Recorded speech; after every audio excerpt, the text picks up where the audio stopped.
రాజకీయ నాయకులు సహజంగా సీఈఓలు అని చెప్పుకోరు. అవును ఫస్ట్ టైం సీఈఓ అని చెప్పుకున్నాడు ఆయన. ఏమిటి ఆయన వచ్చింది వ్యవసాయ కుటుంబం నుంచి అవును వచ్చింది. అవును అవునా? అవును పైగా వ్యవసాయ ఆధారమైన రాష్ట్రం, ఎదుగుతూ ఉన్న రాష్ట్రం, ఇంకా అందుకోలే, గ్రోత్ అందుకోలే ఇంకా ఆ సందర్భం.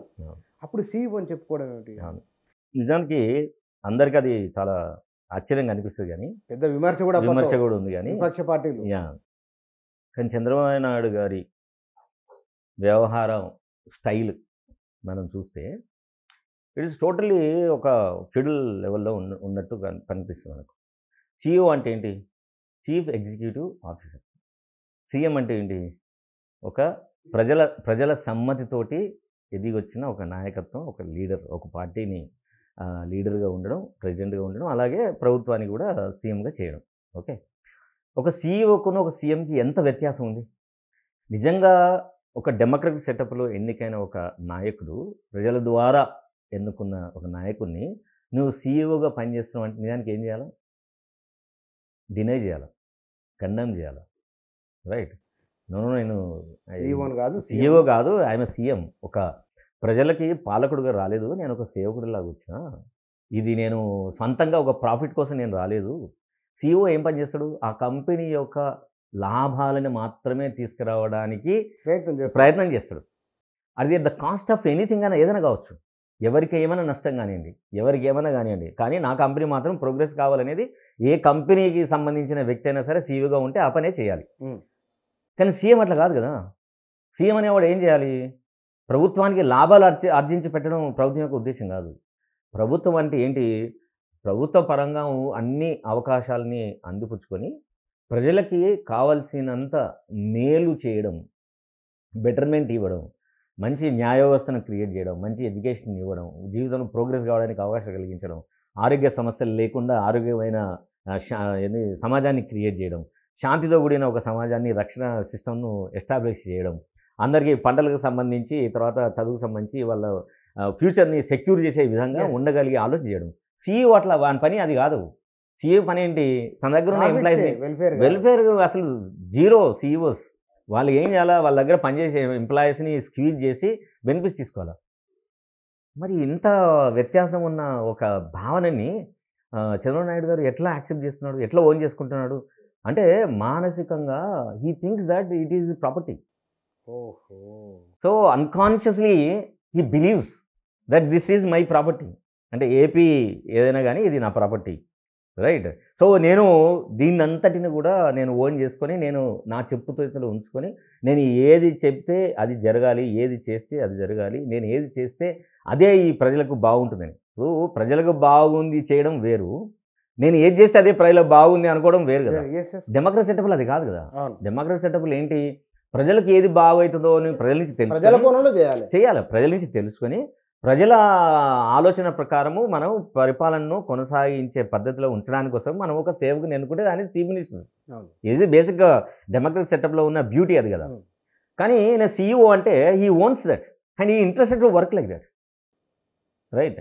సో ఈ ఆలోచన ధోరణి ఎందుకు వస్తుంది అంటే, అధికారం ఉంటే, సీఈఓ ఉంటే ఎట్లయినా ఉపయోగించవచ్చు. సీఈఓ అని నన్ను బ్రాండ్ చేస్తే ఆ కంపెనీలో అన్ని రకాలైన నిర్ణయాలు సీఈఓ ప్రకారమే జరుగుతాయి. అంటే ఒక సిస్టమేటిక్ లైఫ్ నుంచి వచ్చిన ఒక సీఈఓ కదా. మరి ఎన్టీ రామారావు ప్రారంభించిన ఒక పార్టీని ఎన్టీ రామారావు ద్వారా మంత్రి పదవి తెచ్చుకొని తనకు అల్లుడు కూడా అయినా పార్టీని తీసుకోవాలనుకున్నప్పుడు ఆయన సిస్టమ్, ఇందాక మీరు ప్రారంభంలో అన్నారు చాలా సిస్టమేటిక్ లైఫ్ ఉంటుంది, వారు క్రమశిక్షణ పెట్టింది పేరు అన్నారు కదా. మరి దీన్ని ఎట్లా జస్టిఫై చేయాలి? ఏ ఆలోచన అంటారు? అంటే ముందు మనము చంద్రబాబు నాయుడు గారి రాజకీయ ప్రస్థానం చూస్తే కాంగ్రెస్ పార్టీలో ఉన్నాడు. అంటే బేసిక్స్ ఆఫ్ పాలిటిక్స్ మొదటిసారిగా ఆయన కాంగ్రెస్ పార్టీలోనే నేర్చుకున్నాడు. ఎట్లా ఎదగచ్చు, ఎట్లా ఉంటే మనం ఎదుగుతాం, పొలిటికల్ ప్లానింగ్ లోపల ఏ రకమైన ఆలోచన విధానం మనకు ఉండాలి, ఎంత ముందుగా ఆలోచించి మనం ఈ రోజున నిర్ణయం తీసుకోవాలి. పూర్తిగా అయిపోయిన తర్వాత మనం కాదు చేసేది, మనం ఒక 4-5 సంవత్సరాల కంటే ముందే మనం ఆలోచించి నిర్ణయాలు తీసుకోవాలి అనే ఆలోచన చంద్రబాబు నాయుడు గారికి కాంగ్రెస్లో బాగా వంటబడ్డంటే మనకు అర్థమవుతుంది. అయ్యి మనం టీడీపీలోకి వచ్చాడు. వచ్చిన తర్వాత ఏం చేశాడు, is totally dedicated to the TDP party. అంటే ఎన్టీ రామారావు గారు పూర్తి స్థాయిలో చంద్రబాబు నాయుడిని నమ్మేసి పార్టీ వ్యవహారాలన్నీ కూడా బాబు గారికి ఇచ్చేశారు. అప్పట్లో ఒక నానుడు ఉండేది, ఎన్టీఆర్ గారిని ఎవరిని కలవాలనుకుంటే ఫస్ట్ బాబు గారిని కలవండి అని అనేవాళ్ళట ఎన్టీ రామారావు. ఓకే, అంటే అంత ఫస్ట్ ఒక స్ట్రాంగ్ డిఫెన్స్గా చంద్రబాబు నాయుడు ఎన్టీ రామారావు గారి కంటే ముందు నిలబడి పనులు చేసేయగలిగారు. ఓకే, సో మరి ఎందుకు చంద్రబాబు నాయుడు గారు ఎన్టీఆర్ నుంచి లాగేసుకున్నాడు, ఏంటి అనే ఆలోచన విధానం అంటే మనం దీన్ని చాలా లోతుగా పరిశీలిస్తే, అంటే ఈ సైకో అనలిటిక్ పర్స్పెక్టివ్ ఏం చెప్తుందంటే, చంద్రబాబు నాయుడు గారు పార్టీని, తెలుగుదేశం పార్టీని తను అనుకున్నట్టు ఏదంటే అది చేయగలిగే పద్ధతిలో మార్చుకోవాలి, అయితేనే అధికారం మన చేతిలోకి వస్తుంది. ఇంట్లో ఒక కుటుంబంలో, ఎస్పెషలీ హిందూ సిస్టమ్ కుటుంబాల్లో ఎవరు హెడ్ అండి? ఇంటి పెద్ద అంటే ఎవరు? తండ్రి ఉంటాడు. అవును. సో తండ్రి చెప్పినట్టు ఎవరు వింటారు? పిల్లలు వినరు, భార్య వింటది. ఓకే, పిల్లలు ఎప్పుడు వినరు, పిల్లలు చాలా చిన్నప్పుడే వింటారు, పెద్ద పెద్దయినాక ఎవరు వినరు. ఓకే, సో తండ్రే ఫైనల్. అంటే భార్యాభర్తలుగా మనం చూస్తే భర్తనే డామినేట్ చేస్తాడు.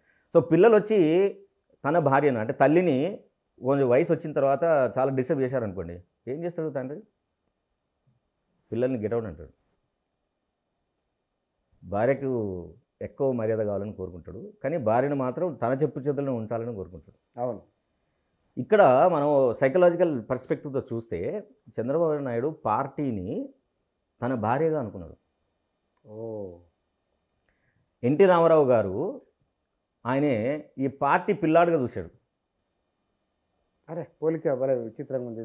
సో ఎన్టీ రామారావు ఎప్పుడైతే పార్టీని తన ఇష్టమైనట్టు పార్టీలో తను ప్రవర్తించడం మొదలుపెట్టిన తర్వాత చంద్రబాబు నాయుడు ఇది తీసుకోవడానికి రెడీగా లేడు.